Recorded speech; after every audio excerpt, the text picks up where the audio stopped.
जय माता दी दोस्तों, हमारे धर्म ग्रंथ पर आपका हार्दिक स्वागत है। दोस्तों, प्रत्येक महीने के दोनों पक्षों की त्रयोदशी तिथि को प्रदोष व्रत रखा जाता है। सप्ताह के दिनों के आधार पर प्रदोष व्रत का महत्व अलग अलग होता है। प्रदोष व्रत में शिव परिवार की विधि विधान से पूजा आराधना की जाती है। ऐसी मान्यता है कि उनके पूजन से भक्तों की समस्त कामनाएं पूर्ण होती है और मरणोपरांत मोक्ष की प्राप्ति होती है। रविवार को पड़ने वाले प्रदोष व्रत को रवि प्रदोष व्रत कहा जाता है। दोस्तों, इस प्रदोष व्रत को करने से व्यक्ति दीर्घायु होता है और उन्हें अच्छे स्वास्थ्य की प्राप्ति होती है। अगर आप बार बार बीमार रहते हैं तो इस व्रत को करने से धीरे धीरे आपके स्वास्थ्य में सुधार होने लगता है।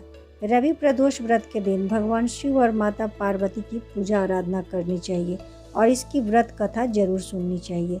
तो आइए सुनते हैं इसकी व्रत कथा। एक समय की बात है, एक गांव में गरीब ब्राह्मण परिवार रहता था। उस ब्राह्मण की पत्नी प्रदोष व्रत विधि पूर्वक किया करती थी। एक दिन उसका बेटा गांव से कहीं बाहर जा रहा था। तभी रास्ते में कुछ चोरों ने उसे घेर लिया। चोरों ने उसकी पोटली छीन ली और उससे अपने घर के गुप्त धन के बारे में बताने को कहा। बालक ने कहा कि पोटली में रोटी के अलावा कुछ नहीं है और उसका परिवार बहुत ही गरीब है, इसलिए उसके घर में कोई गुप्त धन नहीं है।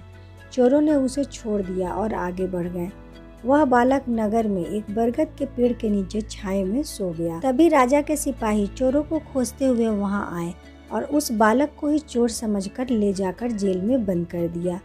सूर्यास्त के बाद भी जब बालक घर नहीं पहुंचा तो उसकी मां परेशान हो गई। उस दिन उसने प्रदोष व्रत किया था। उसने शिव पूजा के समय भोलेनाथ से प्रार्थना की कि उसका पुत्र कुशल हो, उसकी रक्षा करे। भगवान शिव ने उस माँ की पुकार सुन ली। फिर शिव जी ने राजा को स्वप्न में बालक को जेल से मुक्त करने का आदेश दिया। साथ ही कहा कि वह बालक निर्दोष है, उसे बंदी बनाकर रखोगे तो तुम्हारा सर्वनाश हो जाएगा। अगले दिन सुबह राजा ने उस बालक को रिहा करने का आदेश दिया। बालक राज दरबार में आया और उसने पूरी घटना राजा को बताई। इस पर राजा ने उसके माता पिता को राज दरबार में बुलाने का आदेश दिया।